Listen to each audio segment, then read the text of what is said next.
Greetings and a warm welcome to all of you to Intersections, where, again, our aspiration is to help us dissolve boundaries, all kinds of boundaries, functional, disciplinary, role-based, just the mindsets we have sometimes about how this part of my life is very different from this part of my life, or this part of the world is very different from this part of the world, etc., so that we can explore our full potential, both as individuals as well as humanity.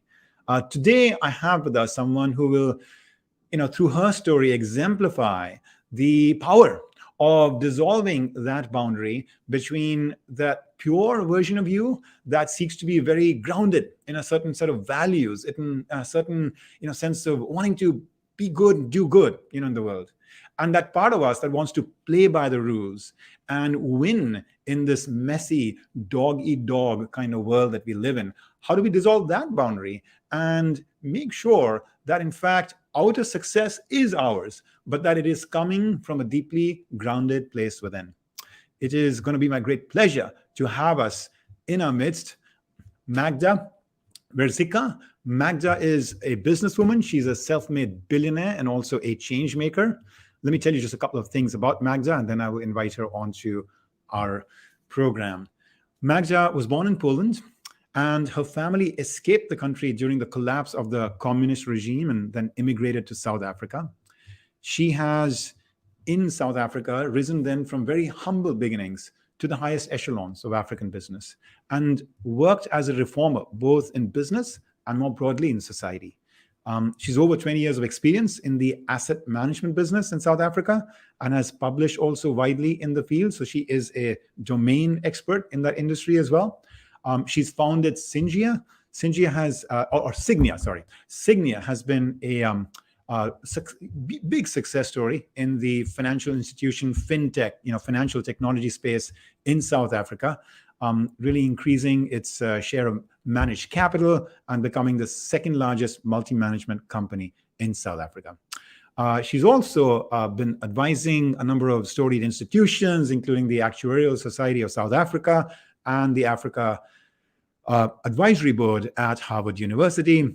Forbes, called her the 50 most powerful women in Africa. She is, the richest, woman in Africa, and those, in many regards, are actually small compared to so many aspects of her strength that are not really statistically measurable, but they are so deep and profound to who she is.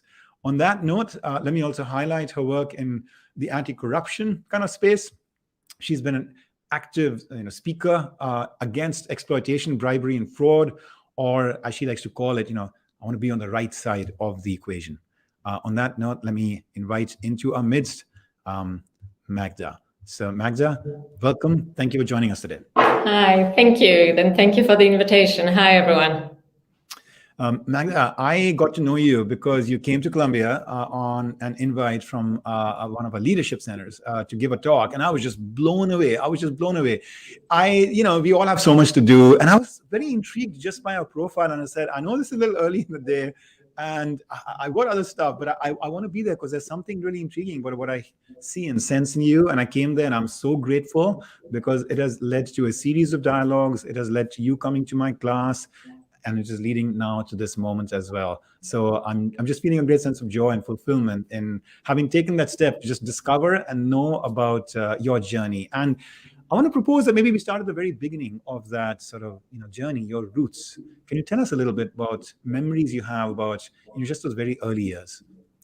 Absolutely. Look, I was born in Poland, in a town which really its only fame, Gliwice, was that's the town where Germany attacked Poland during World War II. And I grew up in a communist Poland, so it's a regime where everyone had very little, but everyone had the same. So you lived in the same 60 square meter apartments, typically multi-generational, because there wasn't enough accommodation. Remember, Poland was destroyed after World War II, so everything had to be rebuilt from scratch. It was rebuilt with the help and control of Soviet Union, hence the communism. But living in a communist state meant, that you had a couple of things. You had free education of very, very high quality. You had free healthcare, and you had guaranteed employment. And because everyone had the same, you never knew what you didn't have. And because communication from the West was so limited, you never realized that, that there was a different way of living than the way we were living. But as every regime which pretends to offer its population absolutely everything, and communism is on the far left of socialism, these regimes typically sustain themselves through loans and eventually collapse. And that's really what happened to communism. It ran out of money. But before it ran out of money, it ran out of food. So literally overnight, food supplies disappeared from stores, and about 3 million people living in Eastern Europe decided to escape to the West. And, we were part of that escape. So overnight, together with my brother, sister, grandmother, we crossed the border, landed up in a refugee camp in Austria. And then from there, my parents are medical doctors, signed contracts with South African Army and their medical services, and we landed up in South Africa. Studied in South Africa, became an actuary, and then joined the asset management industry via a startup. Ended up setting up 7 different asset management companies in the process. And I think the part of the roots that you're referring to is that, Poland is a troubled country in many ways and remains so today, if you look at the politics. But one thing that defines Poland over the past, say, 100 years or so is its very deeply rooted anti-Semitism. And so people who do live in Poland hide the fact that they're Jewish. Just to give you some statistics, before World War II, there were 3.5 million Jews living in Poland. After the war, 350,000 survived. Given a couple of pogroms that happened after World War II, which are not well publicized or well known, where Jews were again expelled out of Poland, only 50,000 remained. And then over the years, even those people emigrated, and today there are 7,500 Jews living openly in Poland. So being Jewish was nothing that anyone would broadcast. So when I was 13 and we arrived in South Africa, my father called us together and said to us, he's got this great family secret he needs to reveal. And it obviously was quite a thing for him to say, but he basically told us that he was Jewish, which made us half Jewish. And I can't say that kind of resonated with anything because, I've never really been exposed to the concept of Judaism before. But when I got to university, I started researching, digging into my family history, discovered that my entire family died in the Holocaust, in concentration camps, which was quite a thing. And it explained quite a lot of things in my background. For instance, the fact that we had no family. So I never questioned the fact that apart from the fact that my grandparents, who obviously were part of the 350,000 people that survived, there was nobody else. There were no aunts or uncles or cousins. And it's only, later on in life that you reflect back and you go, okay, I now understand some of the issues that clearly I didn't understand as a child. Mm. So that's really my kind of, in a very quick bubble, my history. Yeah. No, thank you for sharing that. It gives me goosebumps every time I hear it because there is, on the one hand, so much challenge and adversity. I mean, in your just one story is encapsulated some of the struggles, so many groups of people have faced, in the course of their history, immigration, the fall of a certain world order, and then this Jewish Holocaust experience that your family had to go through. It's on the one hand a very heavy-hearted story, but on the other hand, I just also see an incredible capacity to rebound and to rebuild in your story, which I'm sure started as much with your grandparents and then your parents as it ultimately then got inherited by you. And that's heroic and that's beautiful. And when I see everything that is going on in the world today and how people are getting shaken up and beaten up by the manner in which the pandemic is upending their lives. I mean, let's put it in perspective, guys. Let's put it in perspective. Just see that in the context of what you've just shared, Magda, but all the things that you had to go through. Well, let me just add a couple of data points, and not necessarily kind of that well, they are related. But when we landed up in South Africa, we knew nothing about South Africa, but we arrived there, to the full blast of the apartheid regime. So just as we thought we escaped communism, we ended up in apartheid and then had to live through the years of basically, an attempt at equalizing the society, which, it was easy to do in terms of political transfer of power. Obviously, the economic transfer of wealth has not happened. And South Africa, continues to be one of those countries where the inequality is the highest. And the vulnerable are all around you, and poverty is all around you. So I also lived through that transition, yet another transition of power, yet another unsustainable regime, which eventually ran out of money. It's not as if, the National Party in South Which which governed and implemented apartheid, suddenly came to a realization that ethically or morally this is not correct. They basically ran out of money. The West placed them under sanctions and they ran out of money. But if you actually think that regimes ended, or that this rise of fascism is not there, I'll quote another data point to you, and it comes from last night. So I arrived back from New York in London yesterday, so I was quite jet-lagged, switched on the news to see Boris Johnson, Prime Minister of UK, talk at the party conference. And what did he say? What he said was that, because obviously, UK is suddenly suffering from the shortage of low-paid workers. So we're talking waiters and cleaners and truck drivers. And, so if you follow the news, you will see that shortages of fuel. This is after Brexit, right? Well, this is what he said about Brexit. He said, we all must suffer because we all voted in 2016 to get rid of immigrants from the UK, and we don't want them back. Now, immigrants in the UK mostly consisted of Polish people. There were 500,000 Polish people pre-Brexit who lived and worked in the UK, occupying all those positions. They're gone.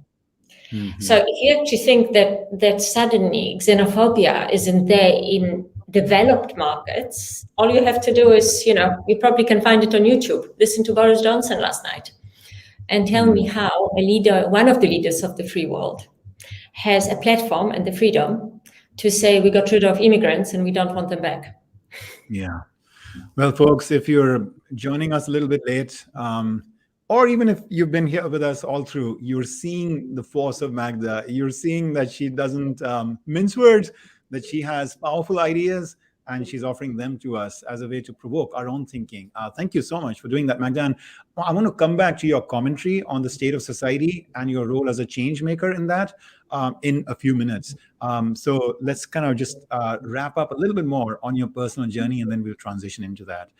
So you immigrate under very difficult conditions to South Africa. South Africa itself is in a state of great ferment.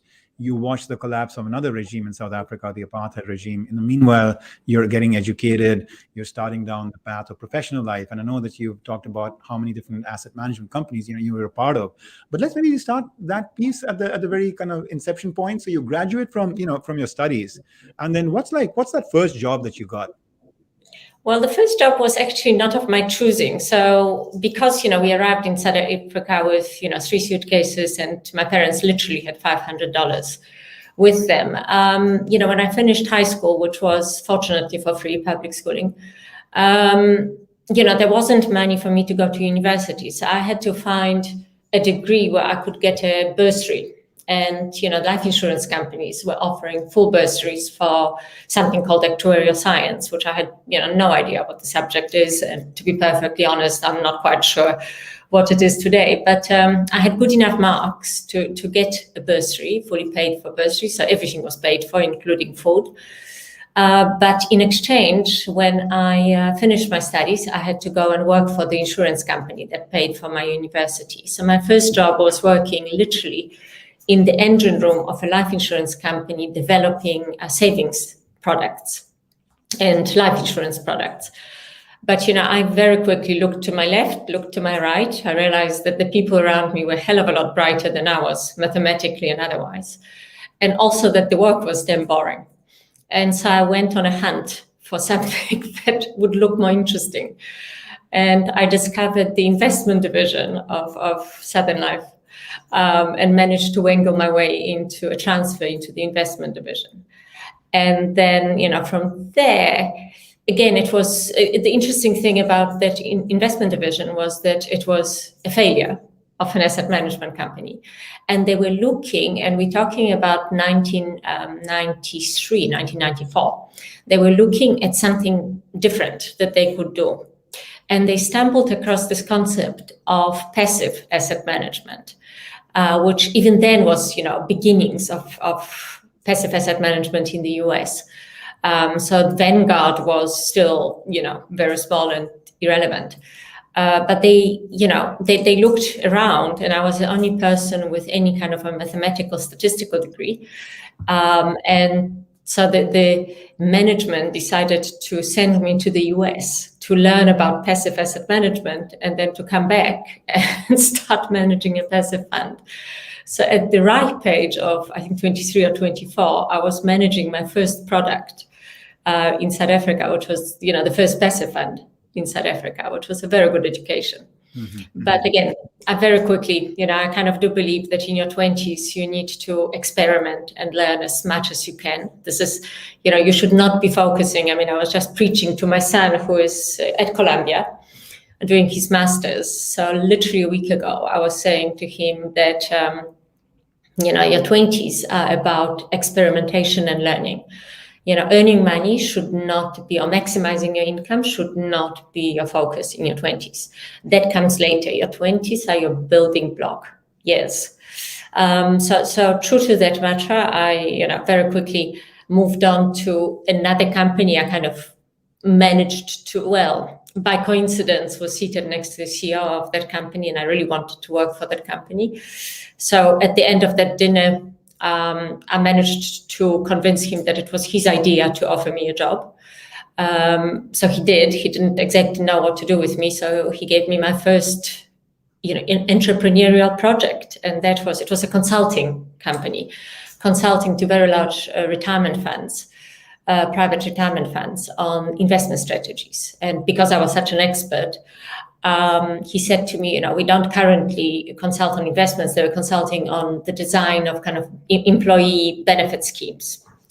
So, kind of 401k plans, but not on the actual investment strategies. So he said to me, set up that division, which I then did. And I started marketing to clients and actually built it into something meaningful within kind of year and a half.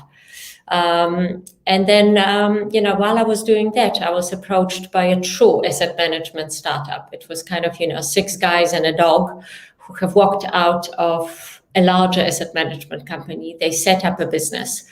And, they knew how to manage money. They didn't know how to run a business. I have no idea why they thought I knew how to run a business. But, they approached me and they said, come join us. We'll manage the money. You do everything else. And I was always up for a challenge. So I agreed.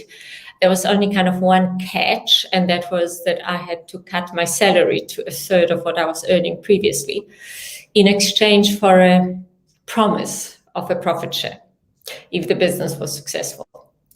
But I decided to take the risk, and that was really the start of my journey because, I did end up doing absolutely everything else, from finance to legal to marketing, business development. I did the slides. I dealt with regulators. I did all the client servicing. But the education was invaluable. So, the money was negligible, but the education was more than worthwhile. Wonderful. Let's maybe take pause there for a moment because you've just shared so much, and we'll keep the story going from there in just a minute. But I want to tease out a few different, I think, lessons that all of us can take. You mentioned one, the power of experimentation, especially in your 20s, to discover through the process of doing things, and then reflecting on sort of, what you're resonating with. I'm hearing you say. I also heard you talk about how you looked left and looked right and felt like these people were smarter than me in this domain. But that didn't discourage you. It didn't make you feel like, I'm not going to be as successful. It made you just feel like I need to spread my wings and look elsewhere and see the bigger picture than what they're able to see here. So that's a really powerful lesson, I think, unto itself. I also heard you talk about how you were then sent to the US because you had some mathematical acumen, which was going to be helpful for setting up that passive investing kind of piece. And so this actuarial thing that you did, because it was where the scholarship, opportunity came from and all of that, suddenly became actually a good thing for you to have. You kind of like walked away from it when you actually moved away from that actuarial, kind of community. But on the other hand, it was good to have that as a strength in you. I sometimes think about life that way, Magda. I think that, the more we over the course of our lives get more clarified about our purpose, especially if our heart is pure and we are deeply committed to going on some kind of like hero's journey, some kind of positive journey in our life, that you just never know when the dots connect when you look backward, as Steve Jobs would have said, that you suddenly realize, I thought that was a dead end, or I thought that was like, a useless part of my life experience based on where I am today. But now I'm finding that it was that skill or that experience or that individual I met there, et cetera, which is actually really helping me in this present moment. So as if like life is more intelligent than we are about, putting certain things, of the jigsaw puzzle, and it's only much later we see the whole big picture. I'm seeing a little bit of that in your story, which is really beautiful. I'm seeing you also talk about the confidence you had in a leader, in a particular individual, and you said, I want to work for him. I heard you say that. So there's some lesson there about betting on people, not just betting on like, I want to work on this kind of problem or that kind of an industry. I had a situation like that in my own case as well, where I bet on somebody and I realized the power of just working with the right kinds of people. But I also heard you talk about people betting on you, and the power of having them put more confidence in you and more responsibility in you than maybe your resume might have justified, and how you rose to that occasion. So, anyways, it's just a very inspiring story. Well, I think, there are a couple of things. One is, as much as actuarial science, and it's a incidentally broader, for those of you that have been exposed to UK-based actuarial science, it's slightly different to actuarial science in the US. It's a broader subject. But, when I qualified as an actuary, I think I was the second or third woman to qualify. And that gave me incredible amount of credibility when I was in my 20s. So, I often do kind of talks to actuarial students. I often get asked, is it worthwhile? It's such a boring course to study at university. And, I basically say to people, look, it's invaluable because what you do at university is your golden key to the future. And it's not necessarily what you will end up doing. What you should end up doing is something that you love and you're passionate about. But the education that gets you there is really the key to that at all. And as much as, I always advocate, and I've told my sons they must study what they must study, I have made sure that, as part of their degrees, they throw in a course on economics, a course on finance, a course on politics, so that they understand the broader world. I've also gotten a commitment from them that they give me a year of their life in their 20s to do an MBA, so that they can manage their business affairs. And incidentally, one is studying computer science and the other one is hoping to be an actor, but doing his PPE degree. But still, I want to make sure that they have the business skills to run their life appropriately. And so, to me, that actuarial science degree was really it. And no, I wasn't the brightest person in my year, or, it's a course that does attract mathematical, statistical geniuses. But why should that be a hindrance in life? You basically, as I said, you can only be successful. That's my firm belief, personal one, that you can only be successful if, your work is your hobby and if you are passionate about what you do and you love what you do. Because why the hell would you go to work for 8 hours or 9 hours a day and be unhappy? You should get up in the morning and can't wait to get to work and start your day, not kind of live for your weekends, which so many people do.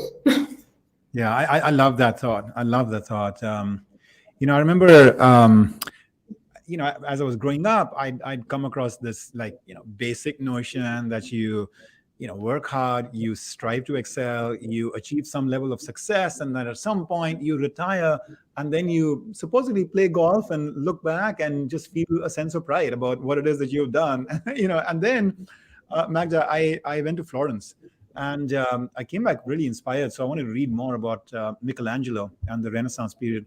And so I read this beautiful book. I don't know if you've come across it. It's called The Agony and the Ecstasy. It's by a biographer called Irving Stone. And he wrote it almost like a novel on Michelangelo, but with all that research about his life, so making it as real as possible. But one thing I discovered there is that this man, he outlived like so many popes, during his time.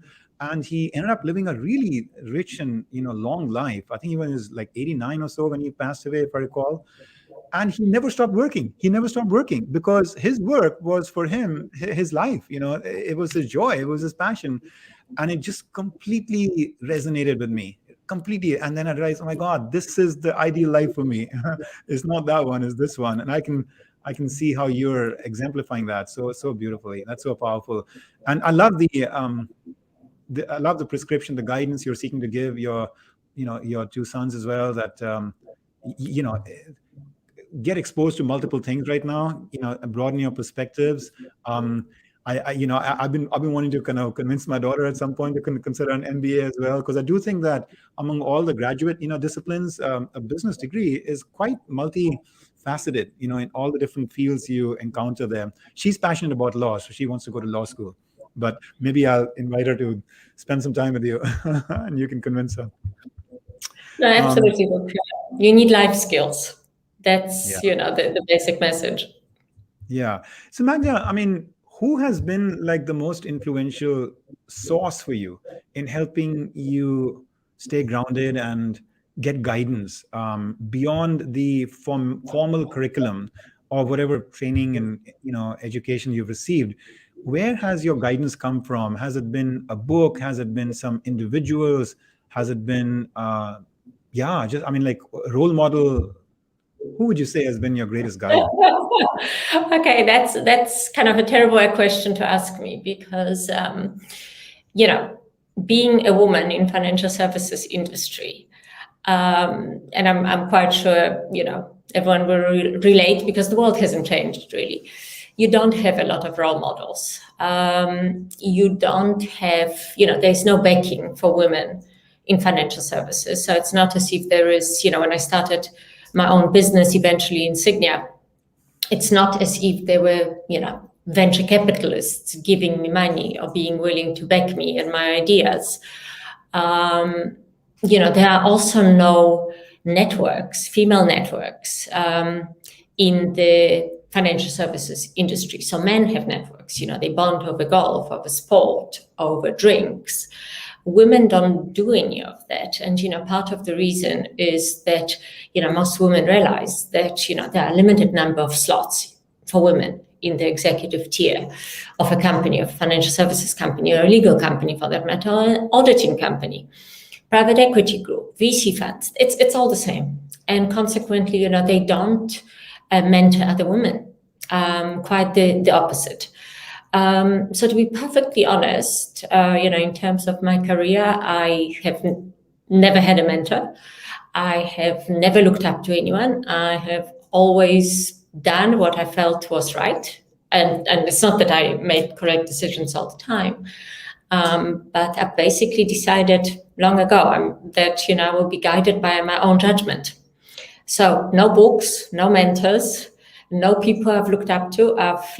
Very early on in my career. Now, I'll tell you why I haven't looked up to people. Very early on in my career, in that first startup, the actual true owner of that business, as I realized, a profit share is different to ownership of shares. So, I didn't own any shares in that business.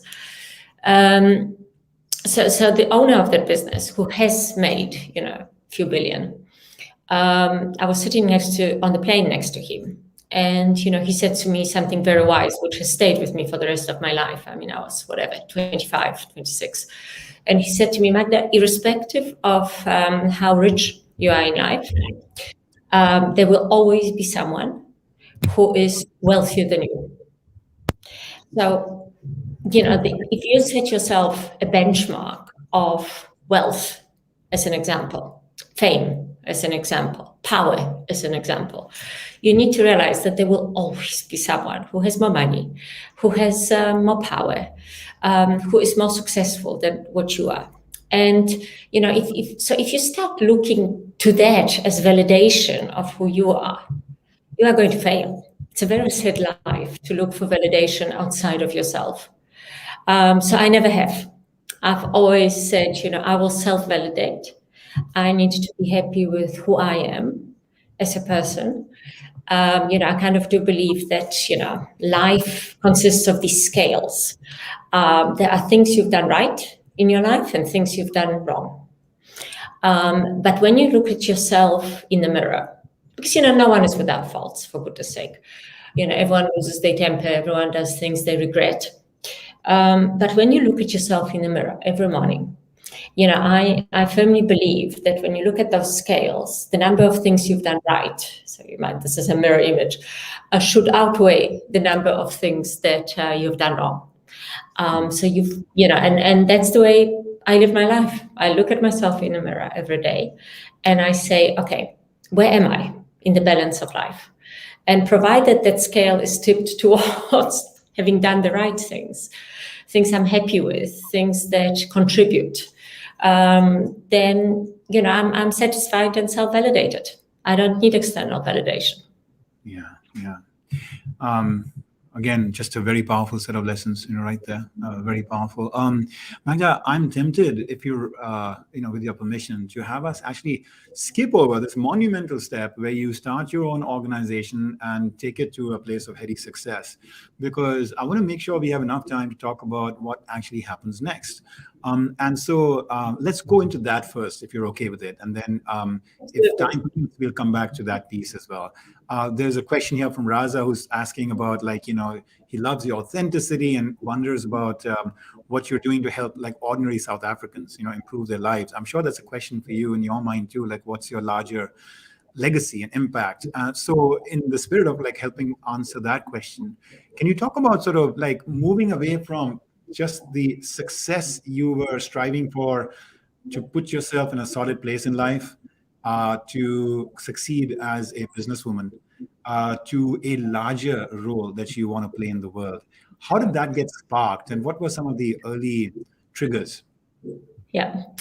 Okay, let me give you a number of things. So one is, I do believe in giving people a chance. So unusually for a financial services company, I employ people who have been rehabilitated, but who have served in jail, which is unusual, as you can imagine. But that really isn't the story.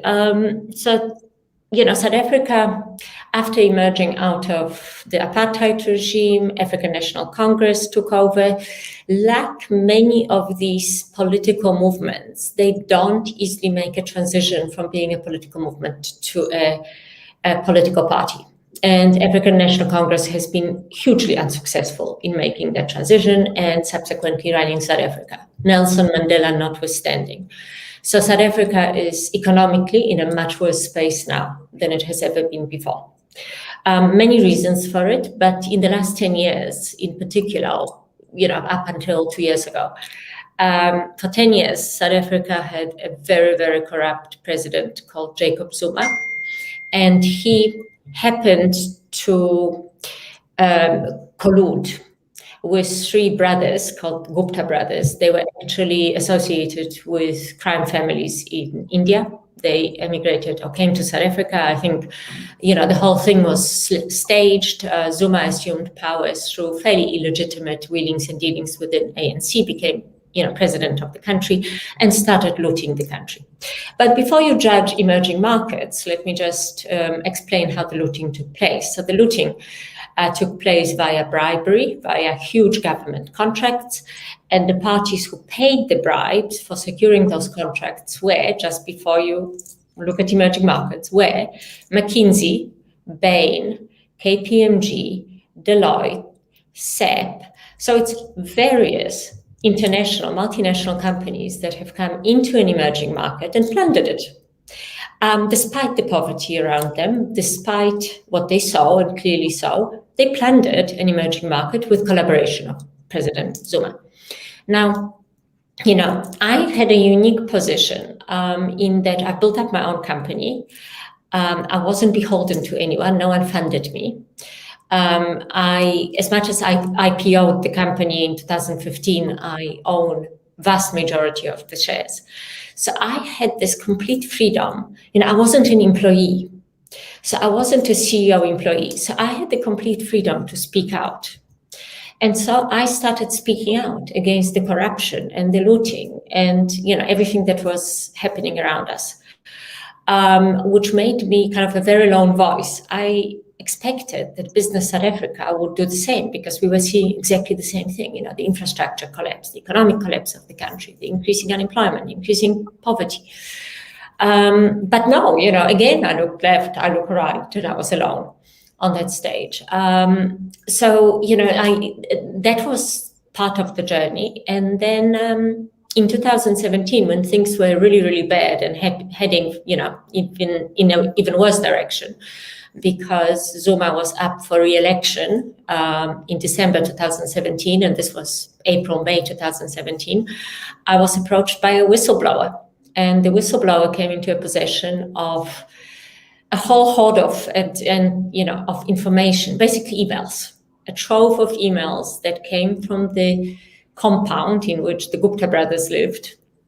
And it was, 500,000 emails, which documented, everything that they did with Zuma, with various presidents, with KPMG, with McKinsey. So literally it was a record of 5 years of corruption in South Africa. And so, I paid for the whistleblower, for protection of the whistleblower, which is what he wanted. I came into possession of this drive, which, made it a little bit of a dangerous possession to have. Obviously, I had legal advice at the time. I was advised that for protection of everyone, I had to democratize the data. I traveled to London, met with the lawyers who published the Panama Papers. They weren't interested. They said it's too much work. I tried WikiLeaks just to discover that it's a very unstable platform. I literally got to the point where I stood outside of the Ecuadorian embassy in London. I thought I'll take this drive and actually throw it through the window at Julian Assange. But eventually, I ended up locking myself in a hotel room in London for 7 days, reading every single email, 500,000 of them, classifying it into storylines according to who was corrupt and where. I then made, flash drives of the most relevant emails and distributed them to everyone in South Africa in any position of power. Ministers, heads of trade unions, heads of political parties, literally everybody. And it took 2 weeks before all of that hit the press. And suddenly South Africa became aware of just how bad the corruption has been. So before that, there were whispers, there are always whispers. But suddenly there was proof as opposed to whispers. So that's how my kind of activist journey started. Since then I tried to stay completely apolitical. So what I've done is I've tackled real corruption, people stealing money from the state, from pension funds. But I have tried to stay, very apolitical in all of this. But, so that's where I am now. But having said that, I've always believed that, and hence not a big fan of the woke movement. And I'll tell you why. I don't believe in looking at the past. I believe that you should pour your energy into the future and making a positive change in the future. You can't change the past. I mean, you can, tear down statues, you can do, but if you just take that emotional energy and pour it into the future and making the world a better space. Isn't that a better way of spending your time than wasting it on history? Learn from history, absolutely. Do not ignore history. But oh my goodness, really, this is where we're going to be? We've got climate change, we've got poverty, we've got unemployment, we've got a pandemic. We are going to be spending our time on pulling down statues. Who cares? So in terms of South Africa, I've decided that, enough of focusing on the negatives and fighting corruption. So my next chapter is, South Africa has no venture capital industry whatsoever. There isn't a single venture capital fund in South Africa. And yet we're sitting with over 50% unemployment.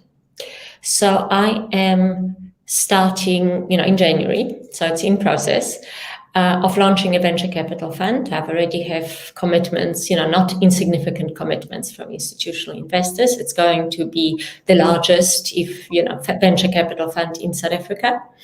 And I'm going to focus on job creation in South Africa, in funding startups, in funding entrepreneurs, in retaining those skills in the country, because, so many people are emigrating because of lack of opportunities. So I want to focus on creating those opportunities. Venture capital industry has never been, particularly at startup stages, it's not a hugely profitable endeavor. When you look at, the fees that you generate relative to asset management or relative to private equity. Do your research on venture capital, by the way, and you will discover that it's not what it seems. But in terms of South Africa, I want to now focus on making a positive contribution towards positivity, as opposed to constantly fighting crooks who fight back. So that's really where I am at the moment. Yeah. Wow, that's very powerful, Magda.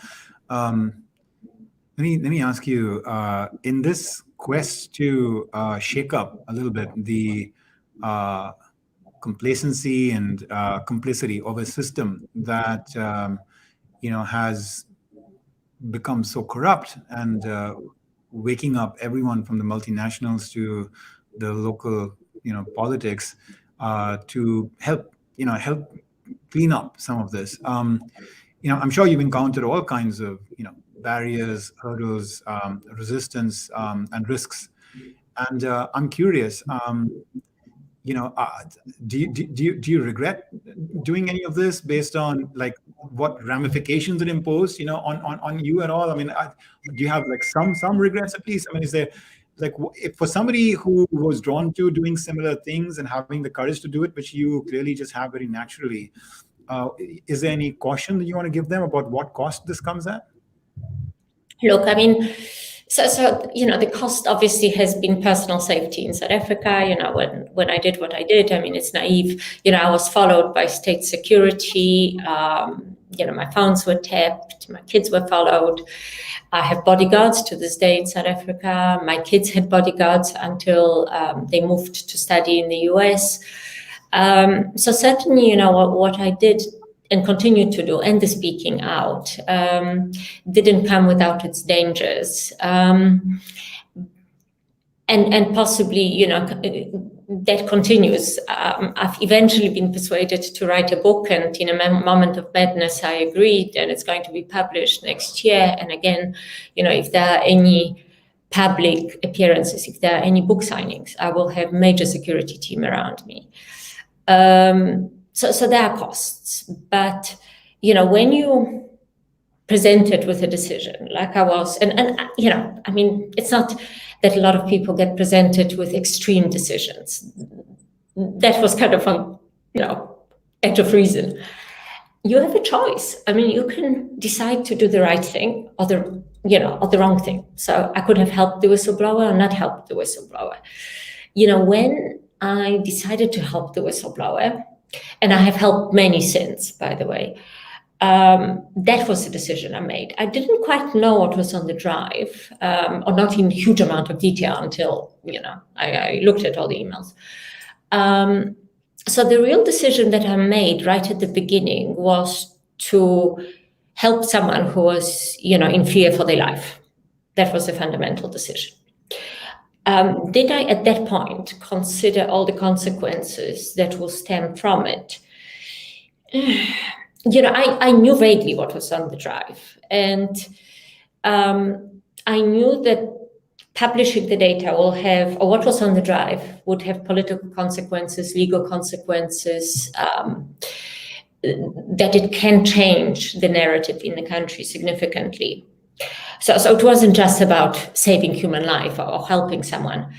But I firmly believe that given seeing the poverty around me and seeing what was happening in South Africa, the right decision was to take control and do something about it. And that really was the true decision.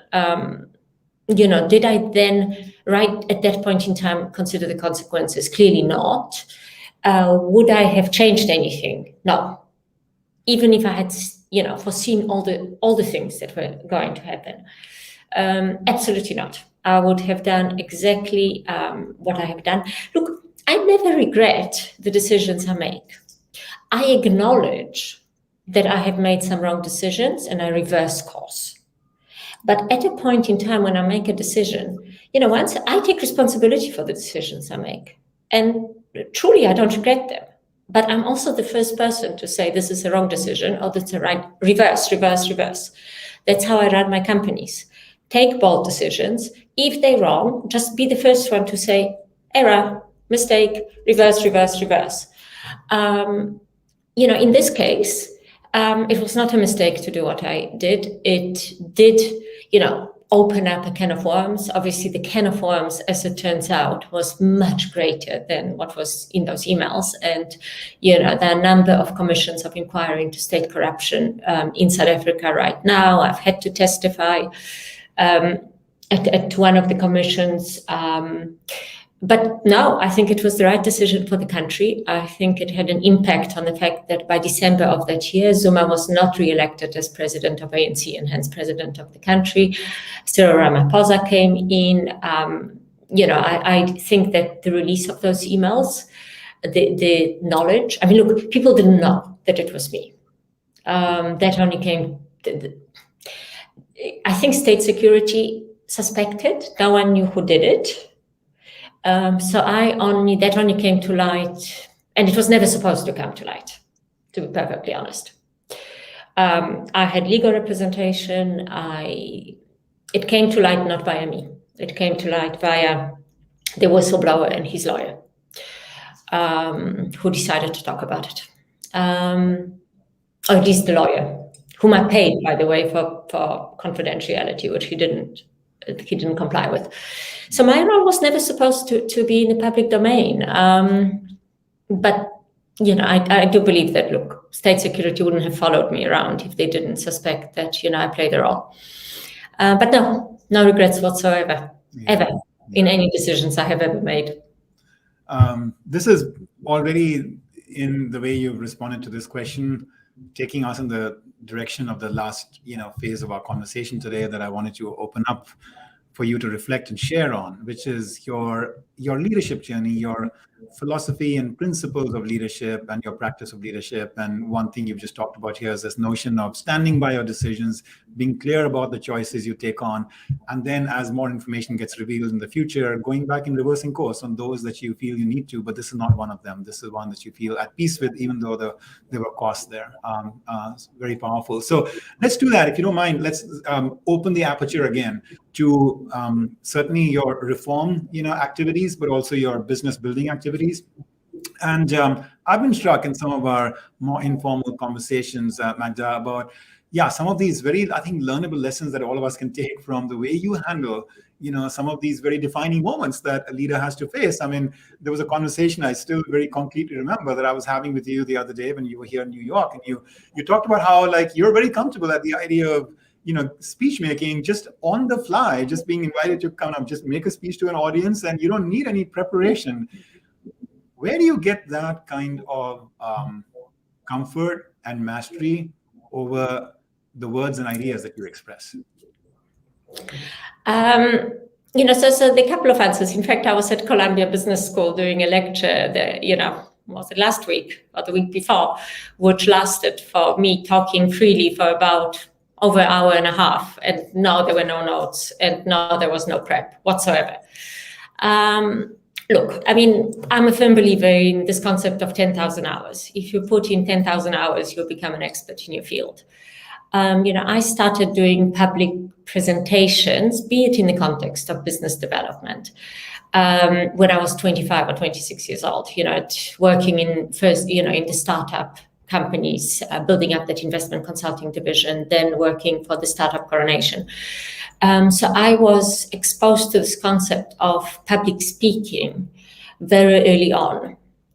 But I also very early on, realized, so the practice has been immense. I've got many, many, many hours of speaking in public on variety of different topics and being questioned. Because, when you present particularly to boards of trustees of very large pools of money, those tend to be smart people who ask smart questions, and you have to have the answers to those questions. I'm also an avid reader. I'm incredibly interested in the intersection of economics and politics. That's kind of the passion. Endless appetite for politics and economics, because I just find it, absolutely fascinating how the two coexist together and how those two forces shape the world. And you have seen all of this in the pandemic. So that is incredibly, powerful understanding to have, particularly when you're speaking publicly, because it gives you the ability to answer almost any questions thrown at you.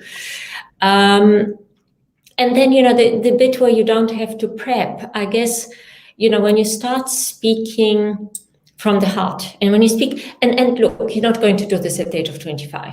You need some years of experience behind your belt.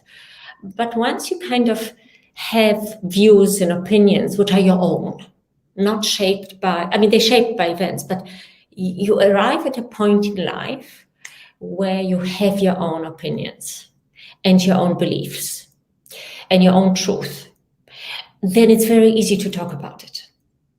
You're not making it up. You haven't prepped it. It's not plagiarized. It's not copied. It's innovation, not imitation. And then it really becomes very, very easy to talk about, because you talk about yourself, you talk about what's in your head. And I'm such a believer in the ability to speak in public that when my kids, and I have 2 sons, when they were about 10 years old, I sent them both to an acting school, not for them to become actors, but for them to acquire the confidence to speak publicly. And when they went into high school, they became part of, public speaking debating societies. They competed in South Africa. They were parts of South African teams. They competed internationally. And that's actually what got the 2 of them, one into Columbia, the other one into University of Pennsylvania. That was that edge. Everyone has good marks. You needed an edge. Public speaking was the edge.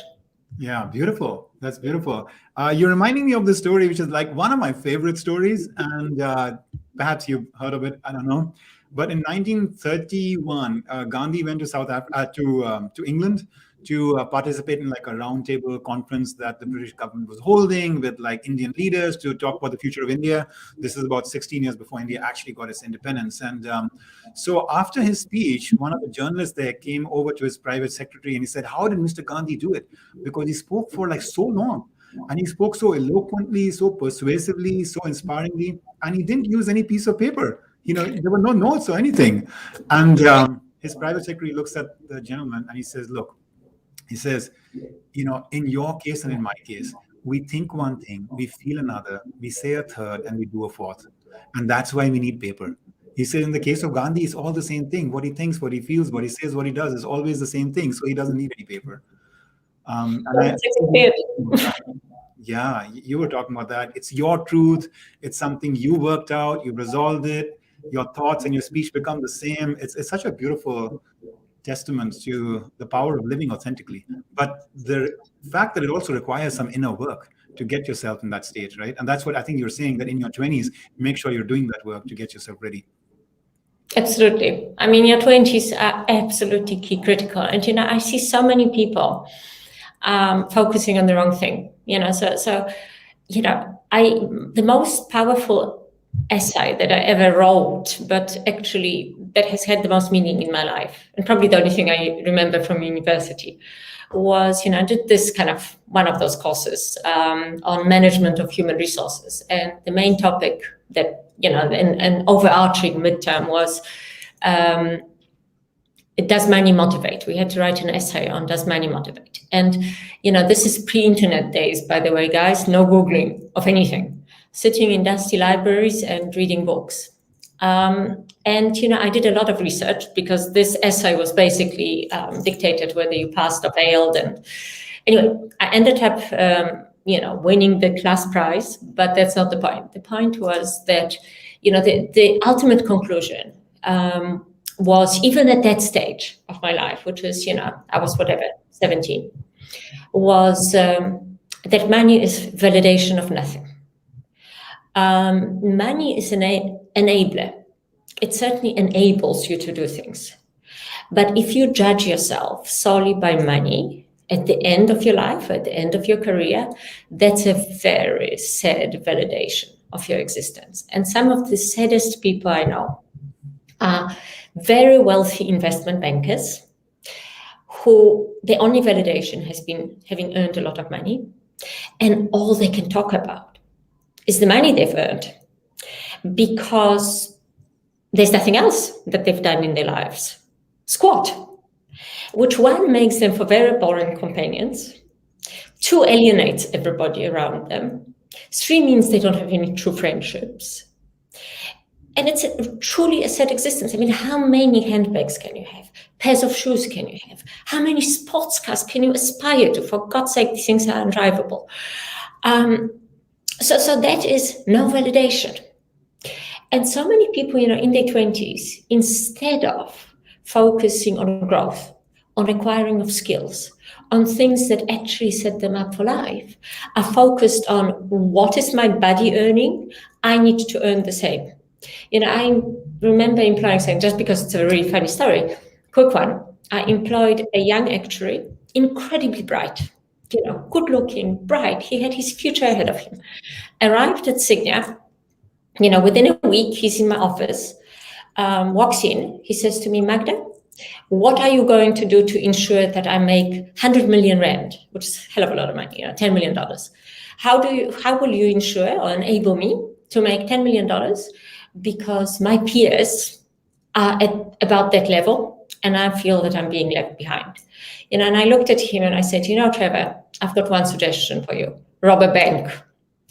And that was that. He didn't last at Signia after that. Yeah. So money, no validation. Search, quest for money. Oh, God. Truly, truly sad existence. Yeah. Wow. Yeah. What a great story. What a great story. I hope that's in your book. That that among others. I need to think. There's I wrote the book in like 2 months, not even, on the planes as I was flying around. So it's now with publishers. I don't know. They're editing it. Yeah. I need to remember that and check. Yeah. I mean, gosh, you're just a library of just so many amazing stories. I want to maybe end on a personal note in two ways. One is first, just talk about your partnership with your husband. He happens to be your business partner at Signia as well, and then also obviously a life partner. And you made some bold decisions with the turns and twists that you've taken over the course of your career. How have those conversations been between you and Simon, your husband, as to, these ways in which you're going to extend, your just kind of role in society into something that could have an impact on the whole family and all of that? I mean, I'm just be curious if you're able to lend some insight into like hard, tough calls that couples at times have to make, individuals in relationships have to make, and perhaps a lesson that we can take from the manner in which you and he have navigated those. So we've been married, or I've been married for 25 years, in a very happy marriage, and my husband is very much of a stabilizing influence on me. So often when I get asked what does it take for a woman to be successful in business, I always say it it's the decision that you take in terms of the type of person you're going to marry. So you've got to marry someone who's going to be supportive of you through and through, who is going to help, who is not going to compete with you, who takes pride in their own achievements and in his own achievements, who has the self-confidence to be married to a successful or a powerful woman, and is not threatened by that. So it takes a really strong person. Doesn't mean it takes an aggressive person. It actually just takes someone who is centered, who is self-confident, who knows who they are.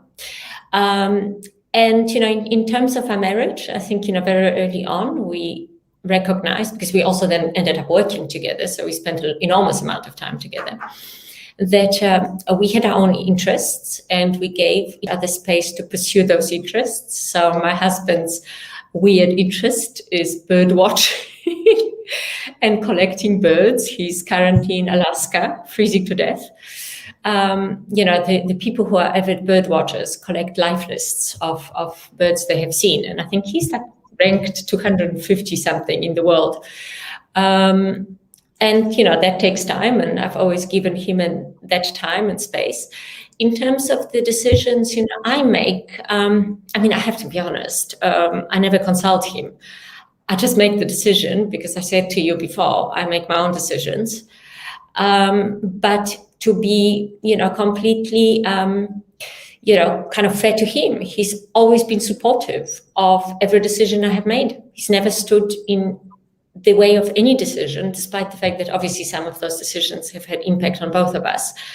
But he's been fully supportive of any decision that I have made. He's had to live with the consequences of some of those decisions. But I don't think he would have it any other way. As I always say to him, look, you could have married a woman who would have, and I make no judgment in terms of women who choose to stay at home and bring up children. I think it's a key function and very important. It's what's right for people. There are different things that are right for different women. But I said you could have married a woman who wanted to stay at home, who wanted to bring up children, who would ensure that you lived a really comfy life. Your shirts were ironed instead of you sitting there with an ironing board, ironing your own shirts. You could have married someone who would cook instead of you having to cook for me. And you would have a very stable, linear life. Or you chose to marry someone like me, where it's drama. We just go from one drama to another. Clearly, he stayed for 25 years, so he must enjoy the drama. As Andrea is saying, it's inspiring and insightful in so many ways. This is so special for you to, give us a little bit of a window into the personal dynamics there as well. And folks, Magda's husband, Simon, is an institution unto himself, such an incredible force of nature.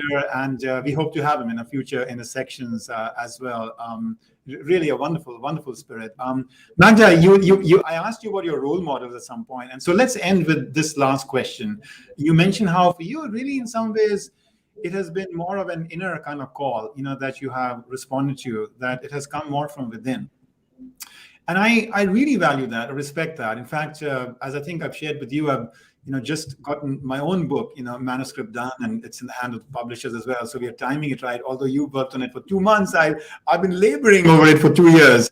But I have a chapter in my book which is called Ways of Knowing, and it's about where do we draw our insights and inspiration and learning about human nature, the universe, life, and what it's meant for. From is it from faith? Is it from science? Is it from experience? And I arrive at the conclusion that ultimately, whichever of these sources you use, you have to filter it. You have to be, approaching it with a healthy amount of skepticism and questioning from your side, because otherwise you get into blind faith into science, blind faith into somebody, and whatever it might be. And so ultimately, it does come down to needing to listen to your own inner voice.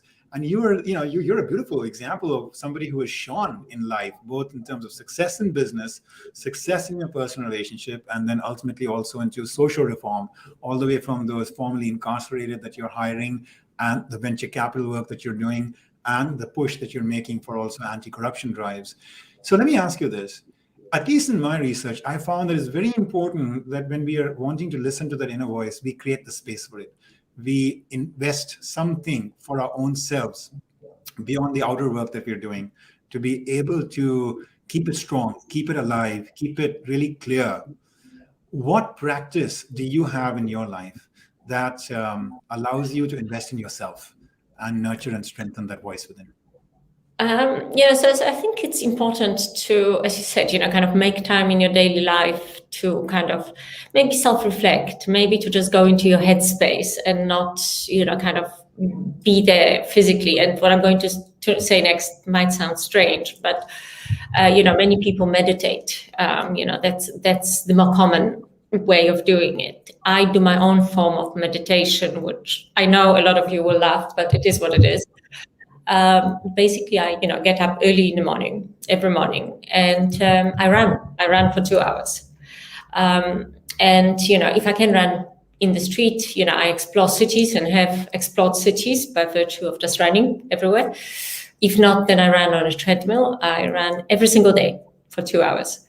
But that gives me it gives me a few things. If I'm running in the streets, observing the city, it gives me the time to think. If I'm running on a treadmill, I might watch documentaries, which, just kind of enrich my self-awareness, learning, and they might be anything on history, documentaries on politics, documentaries on current affairs. There is a great documentary series, it's an ongoing thing made by Frontline, which is available free. And they produce monumental documentaries on current affairs on a range of topics. So that's when I kind of disengage from the normal world, and that's my space. Yes, it does involve my feet moving, which is good that you can kind of combine exercise with kind of inner space. But if you actually think that, running releases the most endorphins of any exercise, that's really what energizes me for the day, but also gives me the headspace to be somewhere else and not on the planet. Okay, so we're going to start to wrap up. But folks, I want to share a personal story with you about Magda. I met you the other day and you were highlighting how you had an early morning meeting. And because of that, it's not that you skipped your 2 hours of meditative running. You just woke up earlier. I think if I recall, you said that you woke up at 4:30 that day to make sure you'd accomplish this in time for that breakfast meeting, I'm assuming, that you had. Yeah.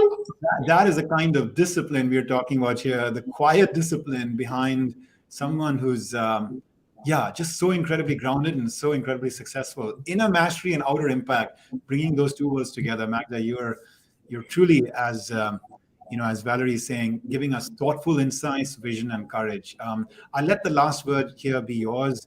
What's your, if there's one wish you have for all of us who are your audience, who are listening to you, getting inspiration from you, what is that one ask or push or wish that you have as to what we take from your example in your life and bring it to our own? So I think it talks to a lot of experiences that I have had and a lot of things that I have seen. But the one wish I would have for literally everyone is that this planet, and we are facing, and human race for that matter, is facing multitude of massive issues. Your climate change, inequality and poverty, unemployment caused by technology. These are massive, massive problems. And the only way that we can ensure our survival and the survival of our children and grandchildren is to stop focusing on different religions, different skin colors, different genders, different political views, and to come together, literally together, and start debating the issues that matter and not the issues that don't.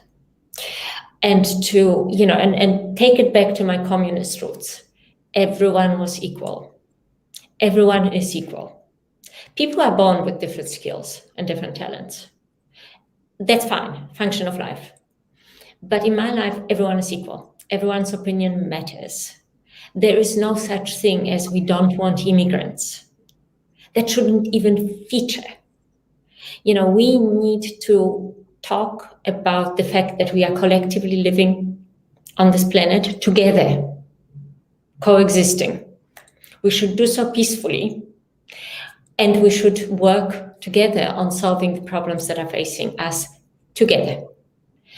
And until we start that, and that needs to start, I'm not relying on politicians, by the way. That kind of togetherness must start at a point, and again, you can't really talk about yourself as an adult at the age of, whatever, under the age of 15.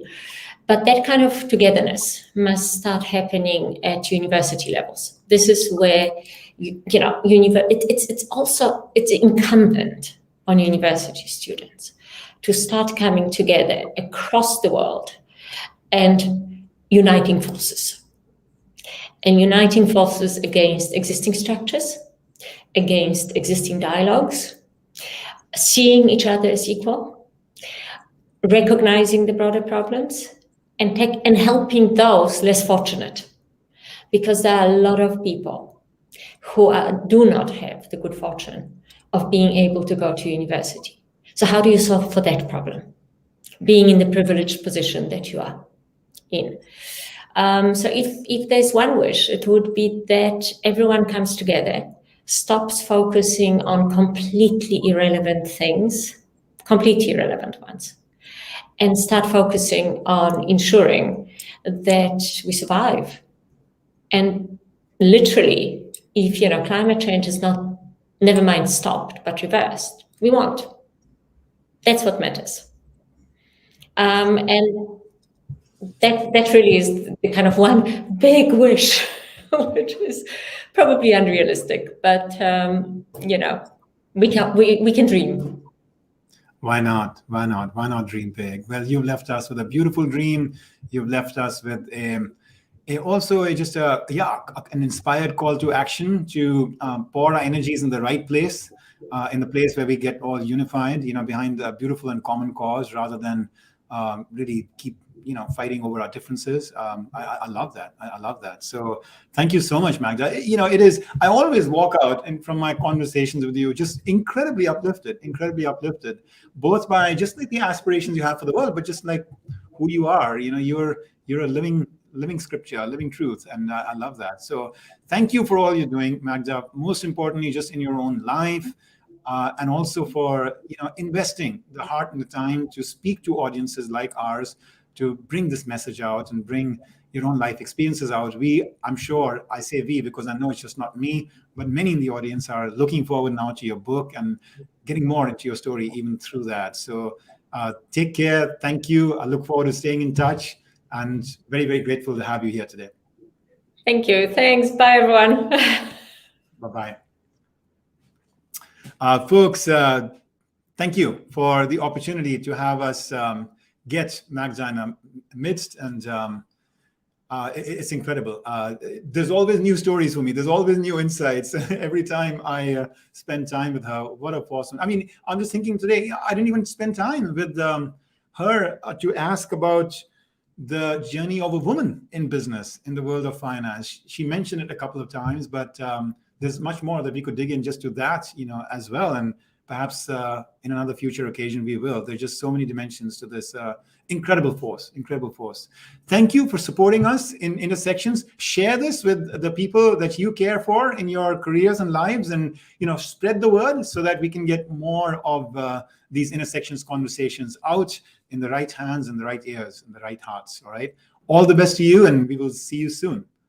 Take care.